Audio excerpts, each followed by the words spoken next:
will start along with former Buck Malcolm Brogdon. T.J. Warren is averaging almost Giannis and Middleton, Wesley Matthews, Eric Bledsoe, and Brook Lopez, who's tonight. Well, not an easy schedule down the stretch, trying to get to 70 wins, as Middleton has them. That Chris Middleton can put himself in this season. Here's a guy that did it. Malcolm Brogdon has a buck last year, becoming the 9th to shoot 50% from the floor, 40 from 3, 90% from the foul line. Matthews drains a 3. Bledsoe with a pull-up 3. And long rebound tracked down by Giannis, who goes right at Sabonis and finishes strong with the left hand on the floor. Bledsoe drive and kick. Here's Giannis from outside. Good on the 3. Adetokounmpo's made. And here is Giannis in transition. Matthews from this corner. Good on the 3. 15 with that kind of push shot floater. And he's 2 for 5 from the field. Here's a lob for Giannis in transition. No contest at the rim. You guys to the glass. We have to get back. Adetokounmpo with 7 points already as Turner scores. Giannis. Here's Robin Lopez. Wow, nice move getting Turner off his feet. It's all. Right now, Milwaukee's shooting close to 60%, while Indiana's at 20%. Middleton falling away, drops it through. 25 assists already on 11 field goals, which means they're playing pretty good basketball. And 7 fast break points. So Indiana goes to the bench, brings in final year there, and with a terrific NBA player so far off the bench. Miles Turner from outside.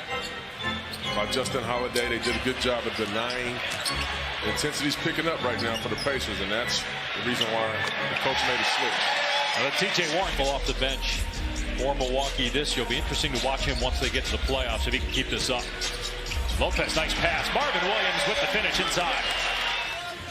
You talked about the execution offensively for Milwaukee. 9 assists on 13 baskets. DiVincenzo with another. You're going to drop back in that pretty much zone defense. You're going to give up the 3-point shots. I mean, look at 2 contests on Doug Gunning and Gunning. Oh, DiVincenzo got way up to block the 3-point shot, and then he lays it in on the other end. As I actually can't say I played, I was on the team, but his younger years, and I understand his, I understand not winning. I mean, LeBron's been great, but he won MVP last year. The odds say he's going to win it this year, and the numbers are even. Yeah, they're starting to get some deflections and create some turnovers, which allows them to get down and make shots like that. And he can really facing up, driving, hanging, but can't score. Got it back though, and then just toys with 4 Pacers. Continues to play, man. Offensive rebound, dunks on 3 people. I mean, what can you say? He's relentless. McDermott with a layup at 2. And Mike Budenholzer said when he was an assistant with San Antonio, they had the Arvidas rule, and it was based on the shoulder that he went off of, and because Milwaukee by 11, Pacers have missed their last 5 shots from the floor. T.J. Warren, excellent mid-range player. He's because of a right foot injury. 17th pick overall in 2018 out of Villanova. Chris Middleton with a turnaround jumper. Brogdon, another guy, 2nd-round pick. Won Rookie of the Year. Got paid by Indiana. Warren from outside. We talked about that improved 3-point game. And Coach McMillan talked about it in the interview, their vision, having a big backcourt and Malcolm Brogdon and Victor Oladipo. I mean, these Pacers. Oladipo's only played 10 games. Missed an entire calendar year as McConnell scoop and score. Sore knee, and that's a result of having that quad injury from a year ago, but the swelling has gone down. Here's Warren to the basket. Will they count it? Yes. And he lays it on the line every single play. There's a place in the league for guys like T.J. McConnell. Tough shot by Middleton. The tap is good. Lopez with the stick back. Dedication and enthusiasm, like a lot of people could be those guys. Beverly, a former 2nd-round pick that his brother Drew played at UCLA. And then his other brother Justin played at Washington, but now he's a teammate. Well, team does not just them in Memphis, that's the other thing. And New Orleans has a much easier schedule, but you got San Antonio, Portland, Sacramento's coming out. Giannis banks it in. Yeah, but it's not. I just would like to see some good theater, man. I would like to see Zion play against the Lakers in the 1st round. That'd just be a lot of good TV. Warren under the Indiana basket. Now he taps that towards midcourt, and McConnell outraces Connaughton. Missed the layup. Warren gets the putback though, and it's a 2-point. Is that a foul? It didn't look like it right there, but they called it. McConnell scores again. What a game he's had. A little bit. They're starting to get to their second and third option on plays and not forcing quick shots against a very good defense. Lopez on the scoreboard. Giannis gets his. That hit by Brook Lopez. He's got 83s on the year, made over 180 last year. Sabonis with the long two. And Adetokounmpo out of there with it, racing up the floor. The long strider gives it up to Middleton. What a pass in transition by the Greek Freak. He was fouled, no whistle. Here's Giannis again in transition. Middleton corner three, up and good. 30 straight wins when leading by 20 or more, going back to the loss against Miami the opening week of the season. Sabonis from outside. He's got 13. Brook Lopez away from the paint. You can't just back him down. He's just too big, and he's too good of a defender. He was noticeably frustrated as Adetokounmpo drills a three for the Pacers. Empty possession there. Matthews with the floater, and it drops. The first time tonight that the Pacers don't, as Matthews banks in the three. First time the Pacers did short.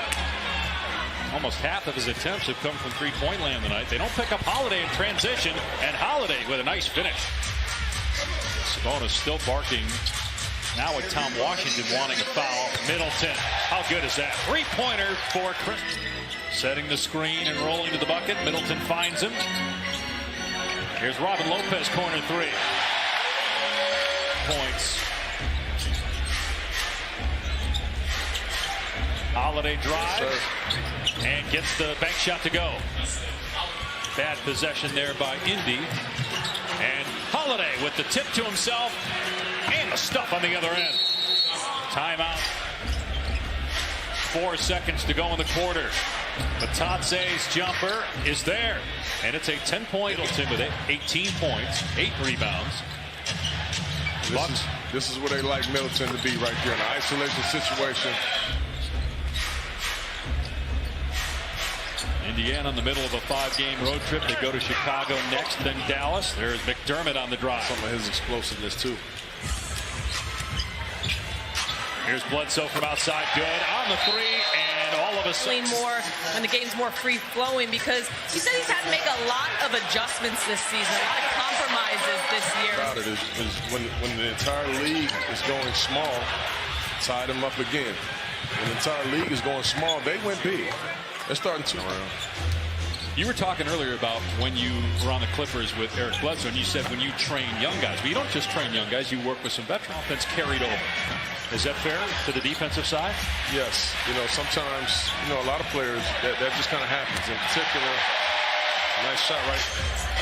Sterling Brown with the rebound. Largest lead of the night for Milwaukee at 24. Adetokounmpo step through, score against Turner. He's up for the reigning MVP. Brown with the pick. Here's Giannis. Here comes Aisha. We have another brother still in high school here in Milwaukee, actually. Tatse gets it to go.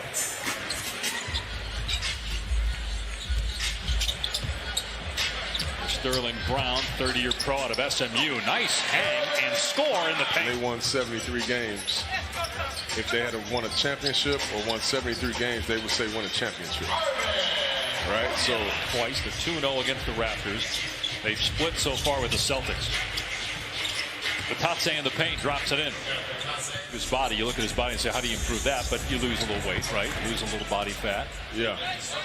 Get in better shape. Us up next year on ESPN. Next time we'll see the Bucks will be at the Lakers on Friday in a matchup of the top 2 teams in the NBA in terms of records. The Lakers at 47-13. And the Bucks at 53-9 after a 119-100 win tonight. It's the 15th game this season where the Bucks go wire to wire without trailing. And the march to possibly 70 wins.